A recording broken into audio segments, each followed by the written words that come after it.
Hey everyone, how are you? In this video, we are going to solve the Leetcode problem of the day, and the problem is replace the non-coprime numbers in an array. You are given an array of integers, nums. We are given an array. We have to perform the following steps. We have to find any two adjacent numbers in nums that are non-coprime. And if there are no such numbers, we can stop the process. Otherwise, if there are numbers which are adjacent and non-coprimes in our array nums, then we need to delete the two numbers and replace them with their LCM, that is the least common multiple. We have to repeat this process as long as you keep finding any two adjacent non-coprime numbers. We have to return the final modified array, and it can be shown that, and this is a very important line, it can be shown that replacing the adjacent non-coprime numbers in any arbitrary order will lead to the same result. The two values x and y are non-coprime. This is important. This will tell us how to find two numbers are coprime or non-coprime. So they are non-coprime if the greatest common divisor, the GCD of those two numbers, are more than 1. If they are more than 1, they are non-coprime. If it is equal to 1, then they are coprime. So let us say the input is 6432762. So we can actually start from the beginning and take the two adjacent elements and try to find out, are they coprime or non-coprime. Two numbers are non-coprime when their GCD is more than 1. The GCD of 6 and 4 is 2. Basically the highest number which can divide both of these numbers. So 2 is the number which can divide 6, 2 is the number which can divide 4. So we can say this is a non-coprime number, right? So we have to replace these two numbers with their LCM, least common multiple. Basically we have to delete the two numbers if they are non-coprime and replace them with the least common multiple.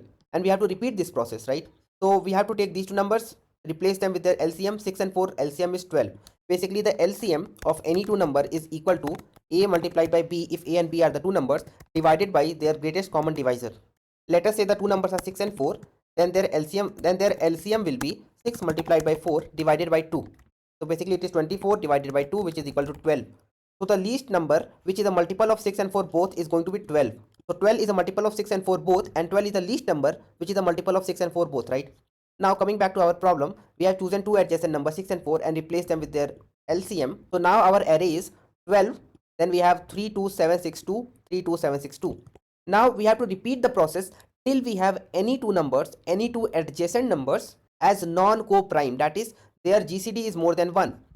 So we have a new number now, 12, right? We have to take this new number and the next number 3, and do they have a GCD more than 1? So yes, they both are divisible by 3. So yes, their GCD is more than 1. So again we have to perform the same process. Find the LCM. 12 multiplied by 3 divided by 3. 3 is the GCD, right? And 12 and 3 are the two numbers. So this is actually going to be equal to 12 only, because 12 is the LCM of 12 and 3. 12 is the least number which is a multiple of 12 and 3 both, right? So 12 and 3, these two numbers will be replaced with the LCM 12. Now what about 12 and 2? Again, if you calculate the 12 and 2, the GCD is going to be 2. So they are non-coprime and their LCM is going to be 12. So 12 and 2 are going to be replaced with 12. Now what about 12 and 7? Now since 12 and 7 has a GCD of 1, there is no number bigger than 1 which can divide 12 and 7 both. So their GCD is 1. In this case, you can say these two numbers are coprime. And if they are coprime, then they are fine. What about 7 and 6 now? We have to take all the adjacent numbers. So what about 7 and 6? For 7 and 6 as well, we have the GCD as 1. So they are fine. What about 6 and 2? 6 and 2 has a GCD of 2. 2 is the number which can divide 6 and 2 both. So they will be replaced with their LCM. LCM of 6 and 2 is going to be 6. So we can say 6 and 2 will be replaced with 6. Now we do not have any more number going forward. So we can stop here. Now we have to do the same thing programmatically. But doing it programmatically is not that simple. Let's try to understand this with this input. We take the first two numbers, a is equal to, let us say 6, b is equal to, let us say 4. Their GCD we found it as 2. So we have to replace these two numbers, 6 and 4, right? Now try to think about this. The indexes of 6 and 4 are 0 and 1. Now if you delete an element, let us say you delete the element 6. In this case, you will have to shift the indexes, right? Basically the original indexes for the elements 4, 3, 2, 7, 6, 2 are 1, 2, 3, 4, 5, 6. Now if you delete an element 6, then you are actually shifting the indexes. The indexes are now 0, 1, 2, 3, 4, 5, 6. From an array perspective, this is a time taking process. Now you have to replace the element 4 with 12, which is fine, you can do it. But shifting the indexes is a very time taking process. Instead of that, what you can actually do is you can use something called as stack. In a stack, you push element, right? You push the element, you push the element, you push the element, and when you have to remove it, you remove the last element, right? That's called as pop. So simply what you can do is, we can keep a track of a stack. We can push the element 6 here, right? As of now, the stack is empty.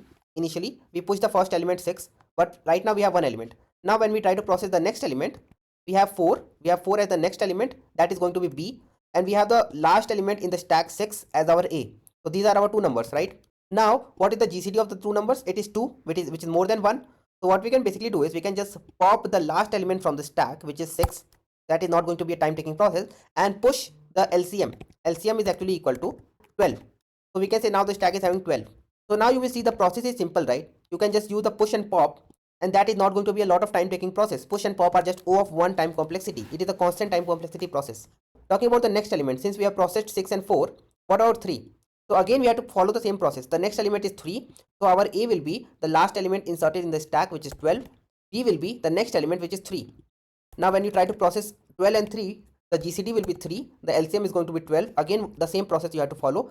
Pop out the last element 12, which is basically the A, and replace it with the LCM, which is going to be 12. Now again with 2, if you process it, this will be 2, the GCD will be 2, the LCM will be 12. You will pop out the 12 and then push the 12 again. Basically you will pop out the last element and push the LCM. Now when we process the 7, the B is going to be 7, A is going to be the last element in my stack. 12 and 7 are the two numbers. The GCD is 1. So in this case we do not need to do the replacement. We can just push the element 7 in our stack, because 12 is fine now. What about 7? Now we have two elements in the stack, and you will see that now we are building the answer 12 and 7 in our stack. What about the next element 6? We take the next first. Now the first element A will be 7, the last inserted element in the stack. The next element B will be 6, the new coming element from the array, and their GCD is 1. So we can stop and we can just push the 6 in the stack as well. And again if you follow the same process, the last element in the numbers array is 2. So B will be 2, A will be 6, the last inserted element in my stack. Their GCD will be 2, their LCM will be 6. So we have to just remove the last element from the stack and push the LCM. This is 6, and that's the answer. 12, 7, 6, 12, 7, 6. So using a stack is a better way to solve it, right? So what we can do is we can create a stack. Now we can run a simple loop in our array. So we can say for n in nums, we have to perform a certain process of choosing two elements, A and B. But we have to make sure that we have some elements in the stack. So initially we are not going to have some elements. So we can say while st we are going to do some process. But if we do not have anything in the st, that is if the stack is empty, we can say st dot append the value of n. Right? Now what we need to perform is we just need to find our A and B. B is the new element coming, so B is n. A is actually equal to st of minus 1, that is the last inserted element in the stack. And now we need to find the GCD, so I can say from math import GCD, and I can say G is equal to GCD of A comma B. If the G is more than 1, then in this case we have to perform a process. Else if it is not more than 1, we can say break. We don't need to process this while loop because the GCD is not more than 1. So now we are going to choose some next element from our loop and perform the same process in our stack. But for the current element n, this process is fine. But if the GCD is more than 1, in this case we have to replace, right?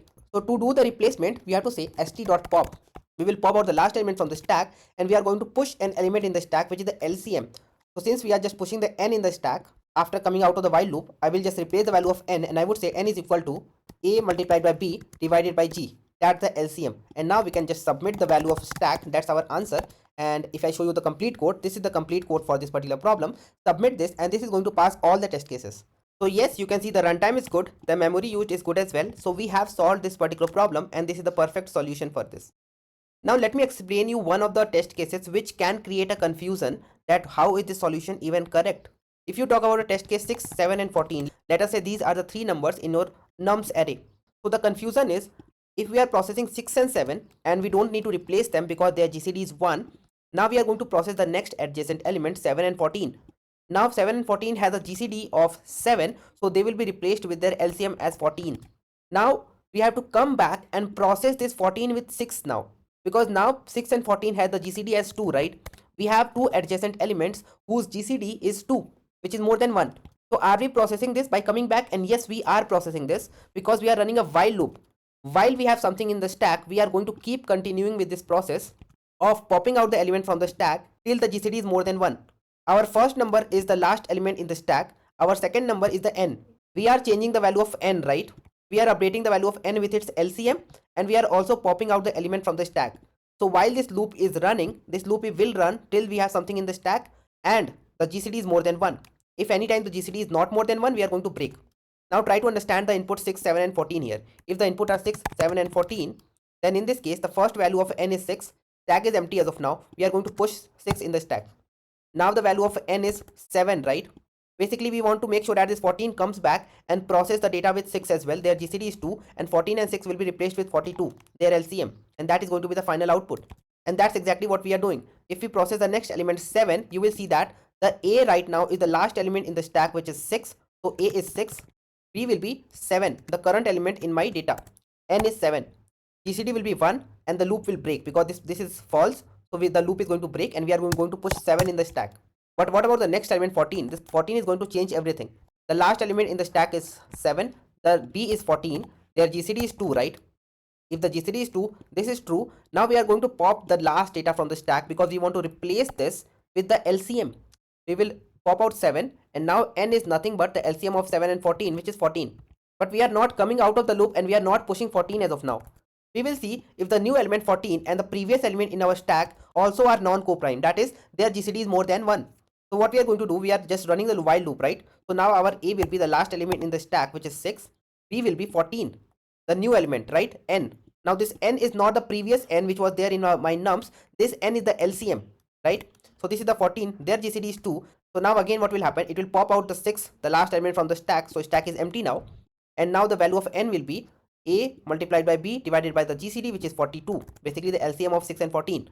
And now when you come back to see that, do we have something in the stack? No, the stack is empty. We are going to push the value of n, which is 42 as of now, into the stack. And now we have processed all the elements, so we can come out and we can return the value of a stack. So it's not like we are just continuously processing the next two adjacent element. The moment we are finding that if we have to replace the two elements with their LCM, we are going back to see till how much point we can replace. So guys, that's it for this video. If this video has explained you everything about the problem and the solution approach, then make sure that you hit that like button and also tell me in the comments, do you see that the problem is of hard category or medium or maybe easy for you? Just let me know in the comment box and I will see you guys in the next video. I want to see you guys in the next video. Thank you for watching this one.